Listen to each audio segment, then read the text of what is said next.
আমাদের চ্যানেলের সকল আপডেট পেতে আপনার স্ক্রিনে সাবস্ক্রাইব ও বেল বাটনটিতে ক্লিক করুন। আপনার বাচ্চাটি জরায়ুর ভেতরে একটি তরলে-পূর্ণ থলিতে অবস্থান করে।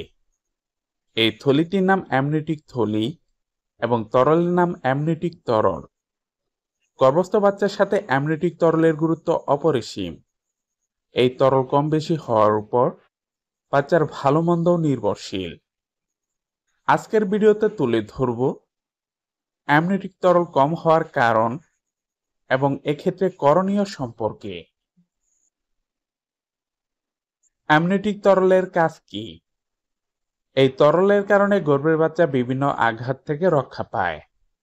শিশুর পাচক গ্রন্থি ও ফুসফুসের বিকাশের মধ্যে হয়।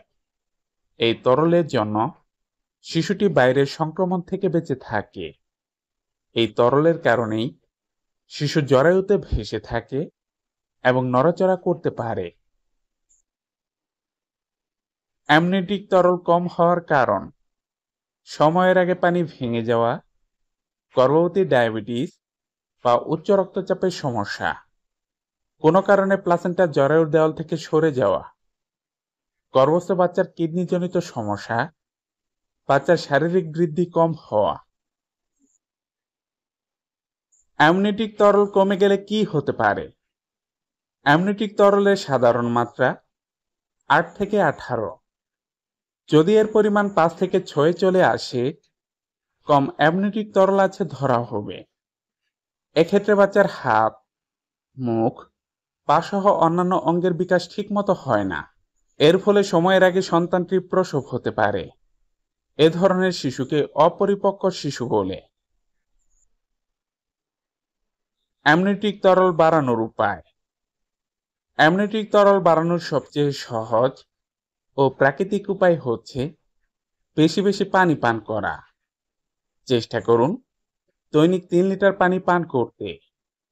যেহেতু অ্যামনিওটিক তরল এক ধরনের পানি সদৃশ, তাই এর পরিমাণ বাড়াতে পানির যোগান থাকা দরকার। তাই প্রতিদিন 3 লিটার পানি পান করুন। শুধু পানি পান করলেই চলবে না, এর সাথে নানাবিধ তরল খাবার খেতে হবে। তরল উৎপাদনে সাহায্য করে এমন শাকসবজি, ফলমূল বেশি বেশি খেতে হবে।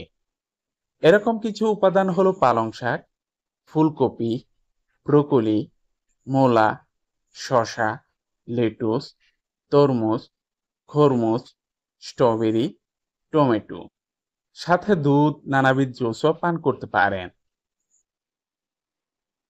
অ্যালকোহল পানের অভ্যাস থাকলে এখনই ছেড়ে দিন। অনেকের চা কফি খাওয়ার অভ্যাস থাকে, হয়তো খেয়াল করবেন চা কফি জাতীয় ক্যাফেইন উপাদান খেলে তৃষ্ণাভাব সৃষ্টি হয়। এই উপাদানগুলো শরীর থেকে পানি শুষে নেয়, তাই এগুলো পান করা থেকে বিরত থাকুন, অথবা চা কফি দিনে 1 কাপের বেশি পান করবেন না। নিয়মিত ব্যায়াম বা হাঁটাহাঁটি করার কথা আমরা অনেক ভিডিওতেই বলে থাকি।